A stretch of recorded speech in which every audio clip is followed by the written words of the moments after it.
exponential functions. So we're now going to go into the study of another function. We've studied the linear functions, we've studied the quadratic functions, we've studied the polynomial functions, we've studied the rational functions. Now we're going to get into the exponential functions. The last function on our list to study is going to be the logarithmic function. So that's what chapter 4 is all about. It's exponentials and logarithms. Both of which are used rather heavily, by the way, in if you're going, well, either business or engineering. Whether you're going into the engineering calculus or brief calculus, lots of logs, lots of exponentials. They're used very heavily in the business world, the exponential and logarithmic functions. So, definition of the exponential function, f of x is equal to b to the x, or y is equal to b to the x. And b can be any real positive number, so the base is positive, but not equal to 1. So you can have anything as a base as long as it's positive and not equal to 1, because 1 raised to a power doesn't make any sense. So you can have 2 to the x, 4 to the x, 5 to the x plus 1. So now we've defined it. The next thing you do is you evaluate it. So if I want to define, if f of x is 2 to the x, f of 3 would be 2 to the 3, which would be 8, because the exponent is where the variable is. F to the negative 3 would be 2 to the negative 3, which would be 1 over 2 cubed, or 1/8.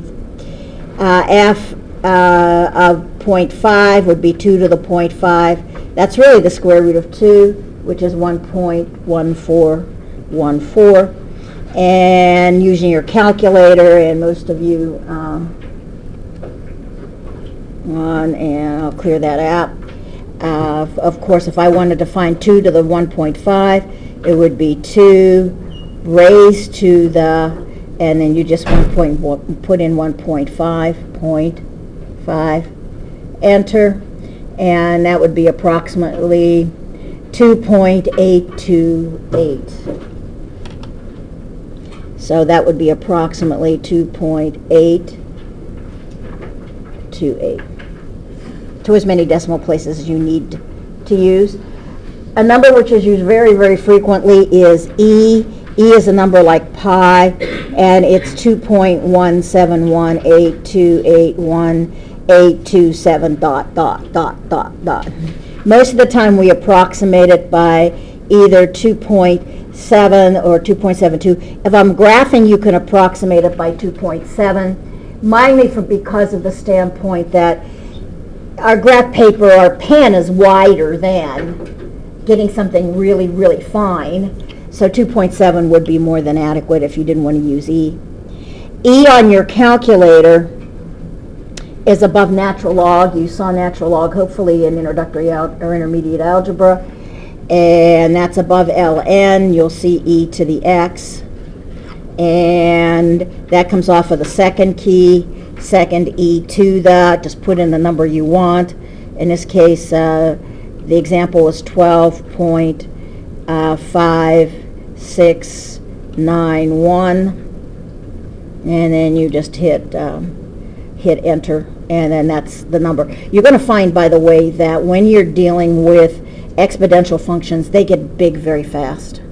And we'll talk about later on, where did he actually come from? It actually comes from something, but we'll talk about that when we do some applications. It comes from an application, actually. So if I want to do calculations, I think instead of using my color calculator, I'll pull the regular, because from the standpoint is that those of you with the color, certainly a lot of you, if you're like, yours is like mine, it puts things in math print, and so you know when an exponent is an exponent, when something isn't an exponent.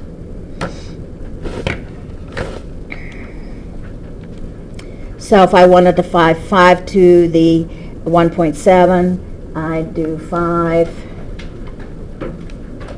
to the exponent 1.7, enter, and then round.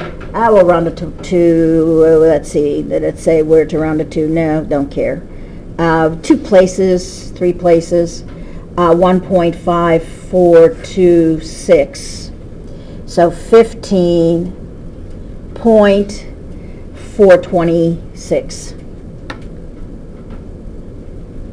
And that's an approximation. And somebody asked me this morning in intermediate algebra, what's this equal with a dot? Approximately can be written in two ways. The squiggly lines are something that you may be more used to, or equal with a dot over is another way of writing approximate. Now if I wanted 5 to the square root of 3, I'd have 5 to the, and then second square root of 3, and then close parentheses. By the way, if I had more after it and didn't close parentheses, it would bring everything that's after it into the square root. This parenthesis says that's going to take this bar and take it all the way across. And if I had enter, it's 16.242. So it's approximately 16.242. And E, well, we said E was above natural log, so it would be second E to the opposite of 1.3, and this is 0.273, and it's approximately 0.273. The minute I have to round, it becomes an approximation.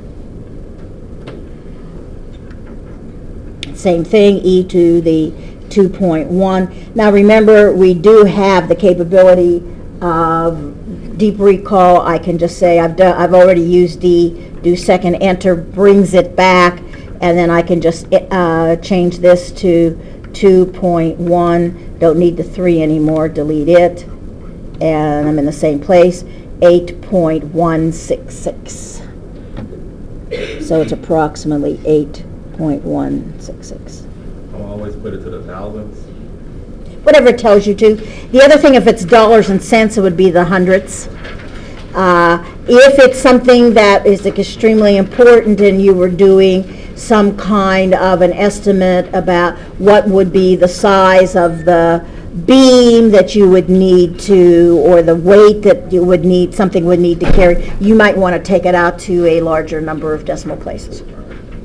It's dependent upon how you're going to use it.